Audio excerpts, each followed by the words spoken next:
அன்பிற்கினர்களே வணக்கம். சுரேஷுடன் ஒரு நிமிடம் நிகழ்ச்சிக்கு உங்களை வரவேற்கிறேன். இப்போ சத்துணவு ஊழியர்கள் இருக்கிறார்கள் இல்லையா, அவங்க ஒரு தனி அமைப்பு. அவங்க கிட்ட அந்த பள்ளிக்கூடத்துல இருக்கிற தலைமை ஆசிரியர் போய் சரியா சமைக்கிறாங்களா, ஆரோக்கியமா இருக்குதா, அதிலும் குறிப்பாக அதை சாப்பிடுகிற குழந்தைகளுடைய நலன், உடல் நலன் பாதிக்கப்படாத வகையில சமைக்கிறாங்களா இப்படிங்கிறது பார்க்கலாம். அவ்வளவுதான். சத்துணவு வாங்கி அதை சாப்பிட்டு பார்க்கலாம். அதுக்கு அவங்க ஆலோசனை சொல்லலாமா, இன்னைக்கு உப்பு இல்லை, புளிப்பா இருக்குது, ரொம்ப புளிப்பா இருக்குது, இல்லை எதுவுமே இல்லை, சாரமற்று இருக்குது, சரியா இல்லை, வேகலை, வேகாத அதை போட்டிங்கனாக்கா குழந்தைங்களுக்கு வயிற்று வலி வரும், இதை நீங்கள் ஏன் சரியா கவனம் செலுத்தலைங்கிற மாதிரியான ஆலோசனைகளை கொடுத்து அவங்கக்கிட்ட வேலை வாங்கலாம். அதனுடைய நோக்கம் என்ன? உணவு சரியாக எல்லா குழந்தைகளுக்கும் போய் சேர வேண்டும், ஆரோக்கியமான உணவு போகணும், குழந்தைகள் நலன் பாதிக்கப்படக்கூடாது என்பதை தவிர வேற ஒன்றும் இல்லை அங்கே. ஆனால் சர்வ அதிகாரமும் தலைமை ஆசிரியரோ இல்லை உதவி தலைமை ஆசிரியரோ அவங்களுக்கு அரிசி மூட்டை கொண்டு வந்து கொடுக்கலைங்க. அது வேற அமைப்பு. அதுக்கு பிளாக் டெவலப்மெண்ட் ஆஃபீஸர் என்று பிடிஓ இருக்கிறாங்க. ஒவ்வொரு மாவட்டத்திலையும் அதுக்குன்னு மேலாளர் இருக்கிறாங்க.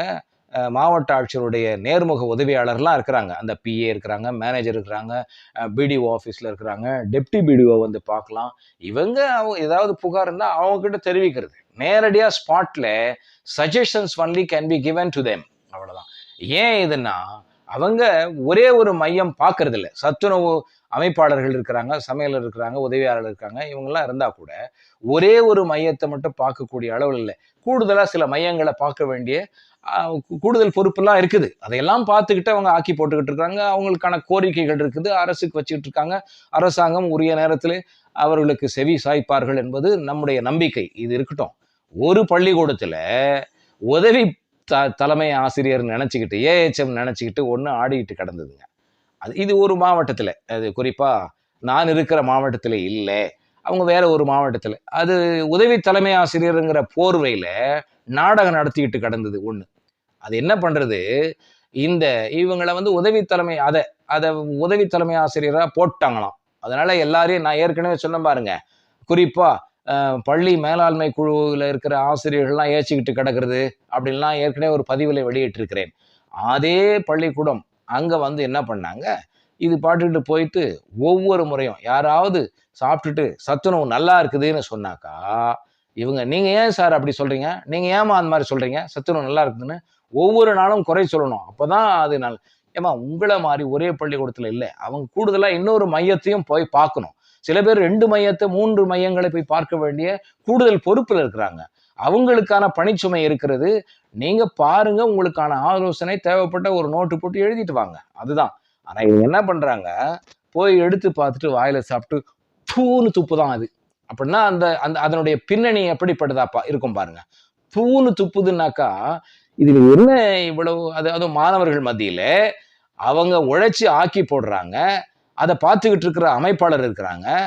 ஏதாவது சிக்கல் வந்துருமோங்கிற பயத்துல அவங்க அஞ்சு நடுங்கக்கூடிய அளவுல தூணு துப்புதுன்னா, இது என்ன, இது உனக்கு மட்டும்தான் வாயில உமிழ் நீர் வரும் என்று நீ நினைத்து கொண்டிருக்கிறாய் போலும். அப்படிலாம் செய்யக்கூடாது. தேவைப்பட்ட ஒரு அநேகமா உன்னை விட இதை விட பல பேர்கள் அங்க பெரியவங்கெல்லாம் இருக்கிறாங்க. வயதில் மூத்தவர்கள் எல்லாம் இருக்கிறார்கள் பணியாளர்கள். அங்க சமைக்கிறவங்க உன்னை விட பெரியவங்களா இருப்பாங்க. நீ சின்ன பையனா இருப்ப, அல்லது சின்ன பொண்ணா இருப்ப, சிறுமியா கூட இருப்ப. அப்படிலாம் தூணு துப்பலாமா? அதற்குரிய அமைப்பு சார்ந்தவர்கள் வந்தா என்ன நடக்கும்? அதனால அப்படி துப்புது பாருங்க, அதுக்கு யாராவது பதில் சொல்லுவார்கள். யாராவது இதை பதிவை கேட்டுட்டு அதுக்கு சொல்லி கொடுப்பாங்க. திருத்திக்கிட்டோம்.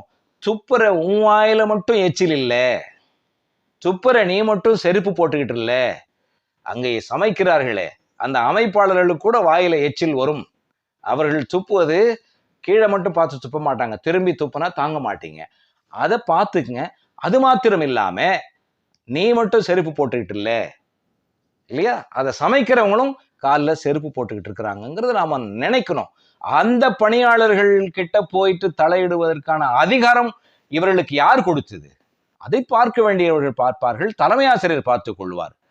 இந்த மனநோயாளிகளுக்கெல்லாம் வேற என்ன சொல்ல முடியும்? நாம பிதாவே இவர்களை மன்னியும் அப்படின்னு தான் கேட்க முடியும். விடைபெற்றுக் கொள்ளட்டுமா? திருத்திக் கொள்ளட்டும் திருந்தாத ஜென்மங்கள் என்பதை தவிர வேற என்ன சொல்ல முடியும்? நன்றி. வணக்கம்.